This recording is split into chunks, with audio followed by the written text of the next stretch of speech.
Izzy, last time we spoke on camera, it was heading into Melbourne. We all know the result there, that was fantastic. But I want to talk a little bit about the lead up to that day because you had a big break. You're probably your first break in your career in between the Gastelum fight in Melbourne. Yeah. Earlier on, you'd said that you want to keep regular fighting. After that break and how you fought at Melbourne, have you reassessed that? Do you want to have breaks? Not really, no. I think, you can only go so hard and then you have to take a break. You have to pull back. So that was my pullback. And now after that fight in Melbourne, I feel like I want to get back right on it. So the problem was the division was a bit haphazard, and some people I wanted to fight were busy, so we just had to wait. And yeah, we've got something in the works right now, so I'll be back I'm back in the gym already, but I'll be back in fight camp soon. Yeah, so it's not a template that you want to work on having so long off or anything like that? No, I'll put my foot on the gas and take my foot off, and put my foot on the gas again, have like 3 fights in a row, 4 fights in a row, and then take my foot off. So that's how I like to work. When you did have that time off and you went away and you enjoyed the trip back home, and Eugene was back here, probably champing at the bit a little bit. Yeah. How long was it when you come back and you switched on to his game plan, sort of get into that mode? It's hard to remember now, but as soon as I got back from Nigeria, from Dubai, I was still in the gym. I was still helping some of the other teammates, but I wasn't really in camp. I wasn't really as active as I would have been. But yeah, I'm always around. I'm not far away from the gym. Yeah, one thing I've got to mention was when I saw you at the weigh-in, I thought for the first time I saw you quite gaunt. You looked like you'd taken a lot of weight off. Was weight cut any problem? No, it was easy. No, I think it's just the lighting probably. The lighting just looked good and made my shadows and my cheekbones look defined. But yeah, I don't always look gaunt, but I do suck. Like right now, I'm not even chubby, but I'm chunkier than I am normally, or I'm chunkier than I am during fight camp. But yeah, I still have cheekbones. Just the lighting's not as good. Okay. Now I've got to talk about your entrance because that was unbelievable. I don't think anybody in any fight game anywhere in the world has ever seen anything that spectacular. Thank you. And when did that originate, or when did that come in your mind that I'm going to do something out of the ordinary? That came to fruition probably the Thursday of the fight week. But I thought about it the Wednesday, and then when my boys were around, I was like, fuck it, let's do it. I mean, I tried to do it in February, and the UFC turned it down, so I felt like this is my show. I'm the proper headliner now, so you're gonna do it my way or no way. So yeah, for me, I just had to pay homage to my culture, to the people that I've danced with from early on, and I just felt like I had to pay. Yeah, it's my show, so I want to show off. So walkouts to knockouts, that's what I call it. Did you run it past the UFC? The UFC, yeah, I had to. So the night before as well, I did the rehearsals with my team. We rehearsed it over and over, probably like 5 times, and here, my head. I just need some oxygen in my brain. Yeah, so we rehearsed it probably like 5 or 6 times, and that really made the walkout itself when it was live, made it so easy, made the fight easy, because I did everything, the prep point, all of it, and it just made it just that much more clearer in my head. Yeah. Your fellow dancers, you didn't just grab them off the street. You've danced with them before.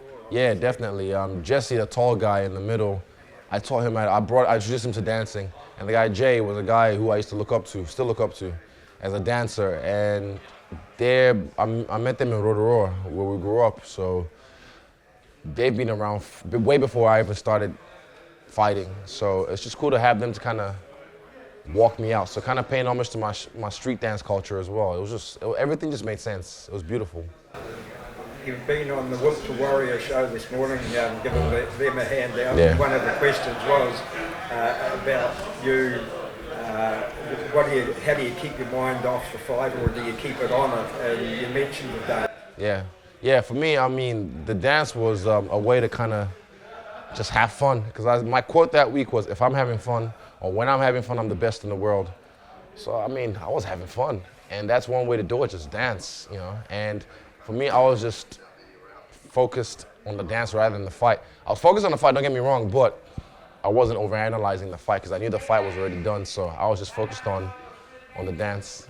Yeah, the fight, I know you always go in with, you know, alternative plans if things don't work out, but Yep. they worked out perfectly. And Eugene mentioned something after the first round, but you said, no, everything's going perfect. Yeah, it's trust. I mean, that's trust between trainer and student. So I told him, like, yeah, I'm squaring up, but I can see his right hand coming. He said, cool, as long as you see it coming. And then we went back to work. So that's just trust that we have. Yeah. We've got to talk about the trappings of success. Yep. When I heard that you had the flash car. The new whip.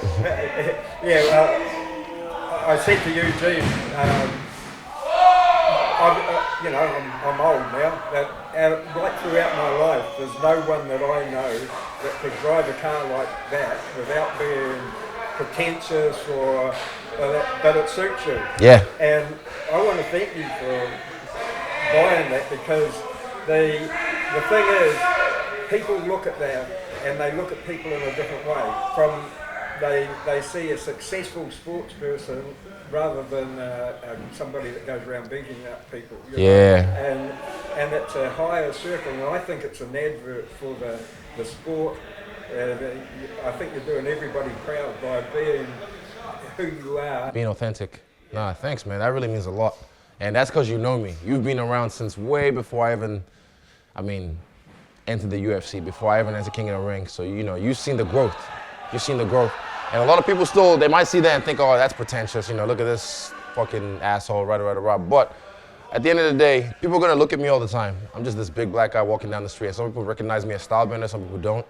But they're going to look at me, so I might as well just give them something to look at and just be myself. And also, even when I first got the car, I brought it to the back of the gym to show some of the boys, just to kind of like, because they see me work here all the time. They see the work that we do together. And I'm like, look what we can do. This is possible.